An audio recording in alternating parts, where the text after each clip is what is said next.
Welcome Leo to your in-depth monthly forecast for July 2025.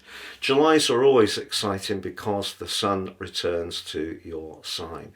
You're also going to have a very powerful new moon this year on the 24th, which is going to arc to the newly arrived Uranus, the planet of surprises, of higher truths, but of provocation, which moves into an incredibly social part of your scope on the 7th.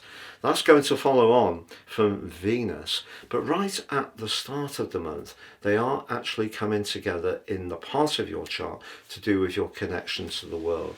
If you are someone who's a creative, or you've got an imaginative part of your nature, you could showcase it brilliantly as July begins.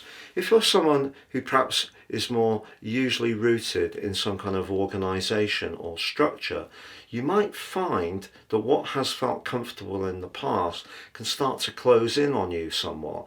You might push yourself a little bit outside your comfort zone and be really up for some kind of radical change, perhaps even around your work. But what the Sun and its fantastic link with Mars in the first week of this month is saying to you is to listen to your instincts to guide you, Leo.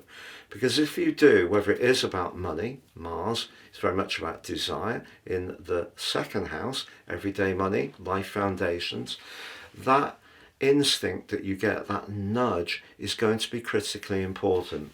In fact, talking about nudges, we are going to have a full moon on the 10th in the practical and earthy sign of Capricorn. Now that's very much for you to do with those everyday life chores and details that we need to attend to. The Sun, on the other hand, in a very psychological area. If you are feeling a bit weary, I think it's going to be important to think about how you can create diversions for yourself. And because we do have Venus and Uranus, in the case of Uranus entering the sign of Gemini for the first time in 84 years, but linking magnificently to Pluto in your sector of relating, but also Neptune and Saturn in the part of your chart to do with expansion, it does really prime up a chance to set fresh targets or to approach things in a more innovative and imaginative way. So, as I mentioned before, if you are someone who in the past has felt just a little more comfortable, not necessarily playing it safe, but certainly existing within structures that have been predefined. So you could find yourself developing a much more individualistic streak this month, or particularly with that full moon on the 10th, pushing other people to take a bit more responsibility when it comes to the domestic chores, or if you're doing rather too much for others at work but don't feel particularly appreciated. Again, that nudge, that intuitive nudge, comes from the North Node, which actually links very well to that particular lunation. So by the time we get to the middle of the month, we get the second retrograde, because Neptune, the planet of dreams, which joined your sister fire sign on the 30th of March, goes retrograde on the 4th, followed by the stern Saturn on the 13th, both for 5 months. Now in the case of Saturn for you is going to invert back into your 8th house of shared finances on the 1st of September. But if you are planning a holiday, a vacation, you want to do something different, the combination of these two in retrograde is not saying you shouldn't do it, but just be mindful of your physical vitality. Because if you are wanting to do something fresh, there's probably another part of your existence that you need to keep working in a metronomic and organised way. That said, when Uranus arrives on the 7th into the friendliest part of your chart and the area that's very much to do with your network, your long-term plan, your higher purpose, it does forge that brilliant link back to Saturn, Neptune, but also Pluto. So if you're aligning to people whose values really do fit where you feel you're now heading, and this could all be part of Mercury's pre-retrograde shadow, which may give you an extra confidence to take a firmer grip on your life direction. What you're doing in some ways is like a chrysalis. You're recreating your approach. Now, once Mercury goes retrograde on the 18th, the calibration in your situation may create some immediate delays, but with the Sun playing catch up on the 22nd and the new moon on the 24th, Mercury's retrograde is given support. Also, that new moon is linking back to Uranus, Saturn and Neptune, but perhaps more challengingly to Pluto.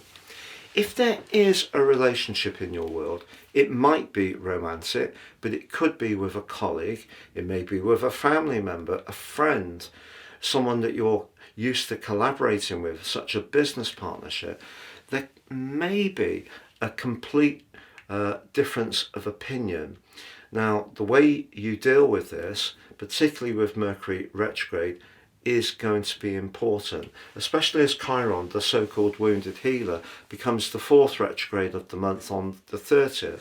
Because what you're asked to do, and especially with the relator Venus entering a more sheltered part of your scope, a more thoughtful area on the 31st, if something isn't working out, it's not necessarily just that it might change or end, it's how we handle it. So if you can keep the lines of communication open, you can see that another person may have a different viewpoint, even if it doesn't share yours, but try in some ways to keep that sense of collaboration, because with the Sun in your own sign, it's going to bring you into the moment, it's going to give you more physical vitality, but it could also see you a bit more prideful. And if you feel that someone has let you down or disappointed you, one of the things that can happen with the Sun opposite Pluto is people can be too ruthless. And because Pluto can be about power and the Sun is arriving home in Leo, if we're letting a dispute and how we react to it become more personal, it can in some ways diminish our logical relationship to it. So try to keep that communication going, even if there is a tense moment. And with Venus going into that deep dive at the end of the month, there is also a Mercury cazimi in your sign as July comes to a close, but it's an inferior conjunction because of Mercury's retrograde. So I feel your desire to express your individuality, a fresh start and a new approach is going to be a very strong part of this month. But it could be for someone you're closely aligned to, somewhat challenging, perhaps a surprise. And the best way to handle this is to accept how they might perceive what you're trying to do, not necessarily stop what you're trying to do, but certainly explain it as carefully as possible. But if people retreat into prideful and perhaps even non-speaking positions, that very powerful clash between the Sun and Pluto could be quite tricky on that new moon. So just be conscious of that. As the old saying goes, pride goes before a fall. But it might not be you who's being prideful, it could be someone else. But in terms of your social situation, I have to say that week 2 looks very lively, and you could be quite surprised who you may have a connection with if you are footloose and fancy free. If you'd like to work with me directly and have a particular issue that would benefit from a one-to-one, please see my testimonials below. But also with year 2025 absolutely racing by, you can order your year 2026 personal forecast now, and I'll give you in my special offer the rest of this year free. You'll also get 30% off, but also your life roadmap report, possibly the most important document any of us can ever read, helping us to understand the patterns that are playing out in our lives so far, getting a more intimate understanding of how to work with those energies, and together with the forecast, then timing our moves as best as possible for good outcomes in our situation. Please see the link below for more.